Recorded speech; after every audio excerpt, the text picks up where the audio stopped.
সুপ্রিয় শ্রোতাবৃন্দ, আসসালামু আলাইকুম রহমতুল্লাহি ওয়া বারাকাতুহু। আজকে আমরা আলোচনা করব যে আমরা সিজদায় যাওয়ার সময়, যেমন আমি রুকু থেকে সোজা হয়ে দাঁড়িয়েছি, সিজদায় যাওয়ার সময় আমি কি হাঁটুর উপর ভর করে জমিনে সিজদায় যাব, নাকি সরাসরি হাত জমিনে রেখে হাতের উপর ভর দিয়ে সিজদায় চলে যাব? প্রক্রিয়া কোনটা? অনেককে দেখা যায় সেই ভুলটি কিন্তু আমাদের মধ্যে হয়ে থাকে। অনেকে হাতের উপর ভর দিয়ে সিজদায় চলে যান, এভাবে টপকে অনেকটা ওই যে উটের মতো এভাবে লাফ দিয়ে সে সিজদায় চলে যায়। আর আসল প্রক্রিয়া কোনটা? ওটা কি সুবিশুদ্ধ? না, এটা বিশুদ্ধ। আসলে বিশুদ্ধ হচ্ছে যে আপনি যখন রুকু থেকে সোজা হয়ে দাঁড়াবেন, তারপর আল্লাহু আকবার বলে আবার সিজদায় যাবেন।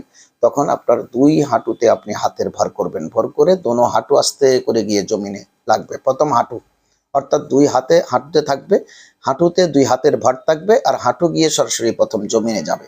জমিনে যাওয়ার পরে তারপরে আপনি আলতো করে হাত উঠাইয়া জমিনে তারপরে হাত রাখবেন এবং ২ হাতের মাঝখানে আপনি সিজদা করবেন। এটা হচ্ছে প্রক্রিয়া। কিন্তু এর বাইরে আমরা যেটা টপকে ২ হাতের উপর ভর করে সিজদায় চলে যাই, সেটা কিন্তু সঠিক প্রক্রিয়া নয়। তবে কারো যদি ওজর থাকে, অর্থাৎ কেউ কোমরে ব্যথা আছে, হাঁটুতে ব্যথা আছে, সরাসরি তিনি হাঁটু ফেলে যেতে পারছেন না, অনেকেরই সমস্যা আমি দেখেছি যে অনেক মাজুর, তখন উনি হাতের উপরে ভর করে ১ম এ সিজদা চলে যেতে পারবেন, নামাজের কোনো অসুবিধা হবে না। তবে একজন সুস্থ মানুষের জন্য ওই প্রক্রিয়াটা হচ্ছে সিজদার প্রক্রিয়া। উল্টোটা করলে নামাজ আপনার জন্য মাকরুহ হবে।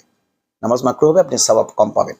তো আমি কম পাওয়ার ব্যবস্থা কেন করব? আমি বেশি নেওয়ার জন্য গিয়েছি। আর ওটা নামাজের সুস্থ প্রক্রিয়া না।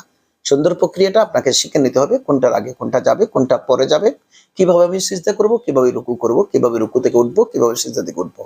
এটাই হচ্ছে আসল নিয়ম। আশা করি বিষয়টি আপনাদের ভালো লাগবে। লাইক, শেয়ার করবেন, আমাদের সঙ্গে থাকবেন। আসসালামু আলাইকুম ওয়া রাহমাতুল্লাহ।